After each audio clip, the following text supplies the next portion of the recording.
মেয়ের বায়নাটা রাখতে ওর পিপি এসছিল, মানে ছোটো পিপি এসছিল, দিদাকে নিয়ে গেছে। আর ও এখন সেই মেলায় যাবে বলেছে, সেই মেলা লাস্টে ওর বাবা অফিস থেকে আসছিল, আমি আবার ওকে নিয়ে গেলাম চাম্পাট, এই সবে ফিরলাম, বাজারটাও করে নিলাম। এসে আটাটা হাফ মাখা ছিল, পুরোটা মাখলাম। আর এদিকে বাঁধাকপির তরকারিটা হচ্ছিল, সেটাও বন্ধ করে দিয়ে গেছি, এখন আর একটু বাকি আছে, হয়ে গেল।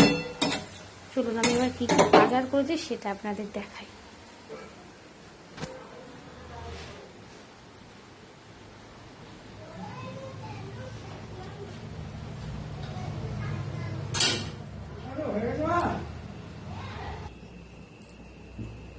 তরকারিটা ততক্ষণ লাস্ট ফিনিশিংটা হোক,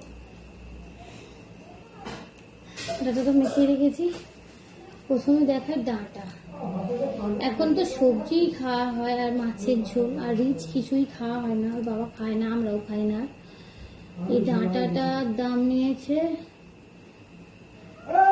30 টাকা। ডাঁটাটার ওজন ছিল 250 গ্রাম, 30 টাকা দাম নিয়েছে।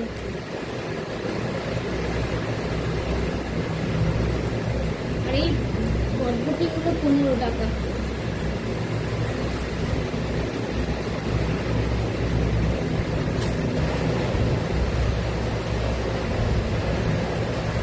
আমি যাওয়ার আগে আমি ফোনে বলে দিলাম, ওর বাবা বাজার করে রেখেছিল, এই কলাগুলো কিনেছিল, কলাটার দাম আমি বলতে পারবো না, জানি না, জিজ্ঞাসাও করা হয়নি।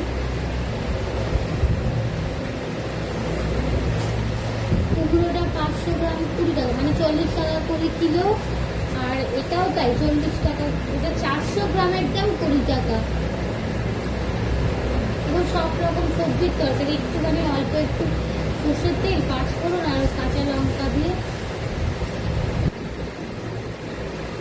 10 টাকার লঙ্কা।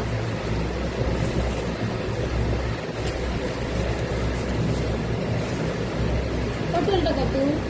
15 টাকা। এই 10 টাকা নেবে, কারণ এটা আমি কিনে নিয়ে বাবা কিনেছি।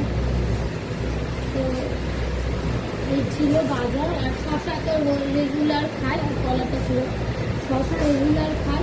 শশা কত করে দাম হবে? 40 টাকায় কিলো কি 50 টাকায় কিলো? এই ছিল আজকের বাজার আমার, দেখিয়ে দিল।